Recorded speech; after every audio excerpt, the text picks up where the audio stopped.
ആദ്യം വോട്ട് പോകും, പിന്നീട് റേഷൻ പോകും, അവസാനം എല്ലാം പോകും. ഇതാണ് വരാൻ പോകുന്നത് എന്ന് രാഹുലിൻ്റെ വാക്കുകൾ അലയടിക്കുകയാണ് ബീഹാറിൽ. എന്നാൽ അതിനനുവദിക്കില്ല എന്ന ഉറപ്പ് നൽകുകയാണ് പ്രതിപക്ഷ നേതാവ് രാഹുൽ ഗാന്ധി. അതായത് 73 വർഷക്കാലമായി ഈ രാജ്യത്ത് തെരഞ്ഞെടുപ്പ് തുടങ്ങിയിട്ട് ഇത്രയും മനോഹരമായി അവരവരുടെ ഭരണാധികാരികളെ തെരഞ്ഞെടുക്കുന്നൊരു ഉത്സവം ലോകത്ത് വേറെ ഒരിടത്തും കാണാനാകില്ല. പക്ഷേ അതൊരു പോരാട്ടം എന്നതിനും ഒരു ആവേശം എന്നതിനും അപ്പുറത്ത് അതൊരു വിശ്വാസം കൂടിയാണ്. ജനാധിപത്യം എന്ന മഹത്തായ വിശ്വാസം. 142 കോടി ജനങ്ങൾ നമ്മുടെ രാജ്യത്തുണ്ടെങ്കിലും ഞാൻ എൻ്റേത് മാത്രമായ ഒറ്റ വോട്ട് മാത്രമേ ചെയ്യുകയുള്ളൂ എന്ന ഓരോരുത്തരുടെയും വിശ്വാസം. അങ്ങനെയാണ് ഓരോ തെരഞ്ഞെടുപ്പ് കഴിയുമ്പോഴും ഒരാളുടെ വോട്ട് എന്ന ഏറ്റവും പ്രധാനപ്പെട്ട അവകാശം വിനിയോഗിച്ചുകൊണ്ട് എല്ലാവരും 7 പതിറ്റാണ്ട് കടന്നുപോയത്. അതിനെല്ലാം കരുത്തായി കാരിരുമ്പ് പോലെ മുന്നിൽ നിന്നിരുന്നത് നിഷ്പക്ഷതയുടെ പര്യായമായി ആകേണ്ടുന്ന തെരഞ്ഞെടുപ്പ് കമ്മീഷനായിരുന്നു. എന്നാൽ ഇപ്പോൾ അവർ BJPയുടെ കൂട്ടുകച്ചവടക്കാരായി എന്ന അതീവ ഗുരുതരമായ ഒരവസ്ഥയാണ് ഈ രാജ്യത്ത് കാണുന്നത്.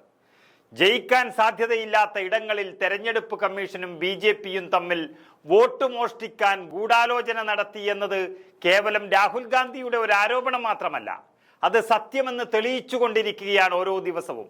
സംശയത്തിന്റെ സാഹചര്യത്തിൽ അന്വേഷിച്ച ഇടങ്ങളിലെല്ലാം കള്ളവോട്ടും വോട്ട് മോഷ്ടിക്കലും നടന്നിരിക്കുന്നു എന്നുള്ളതാണ് സത്യം. ജയിക്കാത്ത ഇടങ്ങളിൽ ജയിക്കുന്നു, അത് സത്യമാണെന്ന് ഓരോ ഇന്ത്യക്കാരനും ഉറപ്പിക്കുകയും ചെയ്തിരിക്കുന്നു. അവിടെയാണ് രാഹുൽ ഗാന്ധിയുടെയും ഇന്ത്യ മുന്നണിയുടെയും വിജയം. ഇതുവരെ നരേന്ദ്രമോദി സർക്കാരിനെതിരെ പറഞ്ഞ ഒട്ടനവധി കാര്യങ്ങൾ തെളിവില്ലാതെ മൂടപ്പെട്ടിട്ടുണ്ടെങ്കിലും രാഹുലിന്റെ ഇപ്പോഴത്തെ വെളിപ്പെടുത്തൽ അത് BJPയുടെ അടിത്തറയും മാന്തിയിട്ടേ പോകൂ എന്നുറപ്പാകുന്നു. 10ാം ദിവസം വന്ന് തെരഞ്ഞെടുപ്പ് കമ്മീഷൻ ചരിത്ര പ്രസംഗം നടത്തിയിട്ടും കൂടുതൽ പ്രതിസന്ധിയിലായതല്ലാതെ അവർക്ക് വേറെ രക്ഷയില്ല. രാഹുൽ ഗാന്ധി ഓരോ ദിവസം തോറും ഗ്രാഫ് ഉയർത്തുകയാണ്. ജനങ്ങളുടെ ഇടയിലൂടെ തന്നെ നടക്കുകയാണ് പ്രതിപക്ഷ നേതാവ്.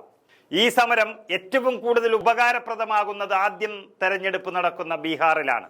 ആ ബീഹാറിൽ ഗ്രാമാന്തരങ്ങൾ അരിച്ചു പെറുക്കുകയാണ് രാഹുൽ ഗാന്ധി.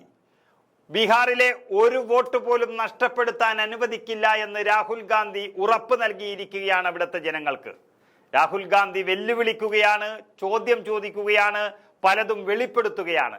എന്നാൽ മറുപടി പറയാനോ അഥവാ കേസ് ഫയൽ ചെയ്യാൻ പോലും ഈ തെരഞ്ഞെടുപ്പ് കമ്മീഷന് ധൈര്യം തികയുന്നില്ല എന്ന് പറയുമ്പോൾ തങ്ങളുടെ തട്ടിപ്പ് രാഹുൽ ഗാന്ധി കണ്ടുപിടിച്ചു എന്നുള്ളത് അവർക്കും അറിയാവുന്ന ഒരു സത്യമാണ്.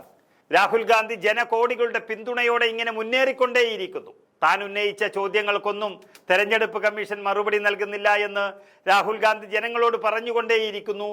വോട്ടർ അധികാർ യാത്രയുടെ 3ാം ദിവസം ഭഗത് സിംഗ് ചൗക്കിൽ പ്രസംഗിക്കവേ പ്രധാനമന്ത്രി നരേന്ദ്രമോദിയും കേന്ദ്ര ആഭ്യന്തരമന്ത്രി അമിത്ഷായും ഈ തെരഞ്ഞെടുപ്പ് കമ്മീഷണർമാരും ചേർന്ന് ഭരണഘടനാപരമായ വോട്ടവകാശം കളവ് ചെയ്യുന്നു എന്ന് രാഹുൽ ഗാന്ധി ജനങ്ങളോട് പറയുകയാണ്. അപ്പോഴാണ് തേജസ്വി യാദവ് ബീഹാറിനോടായി പറഞ്ഞത് 2 ഗുജറാത്തികൾ ചേർന്ന് ബീഹാറിലെ വോട്ടർമാരെ തീരുമാനിക്കേണ്ട ആവശ്യമില്ല എന്നുള്ള കാര്യം. ഏതായാലും BJPയും തെരഞ്ഞെടുപ്പ് കമ്മീഷനും തമ്മിൽ കൂട്ടുകെട്ടുണ്ടാക്കി ഒരുമിച്ച് നിങ്ങളുടെ വോട്ടുകൾ വെട്ടുന്നുവെന്നും ആദ്യം വോട്ട് പോകും, പിന്നീട് റേഷൻ പോകും. ഈ രാജ്യം പാവപ്പെട്ടവരുടെയും കർഷകരുടെയും തൊഴിലാളികളുടെയുമാണ്. പിന്നീട് അതെല്ലാം പോകും എന്നുള്ള സത്യം. പക്ഷേ അത് കൊള്ളയടിക്കാൻ നോക്കുന്ന മോദി സർക്കാരിനെ കരുതിയിരിക്കണമെന്നുള്ള രാഹുൽ ഗാന്ധിയുടെ വാക്കുകൾ യഥാർത്ഥത്തിൽ ബീഹാറിന്റെ മണ്ണിൽ അലയടിക്കുകയാണ്.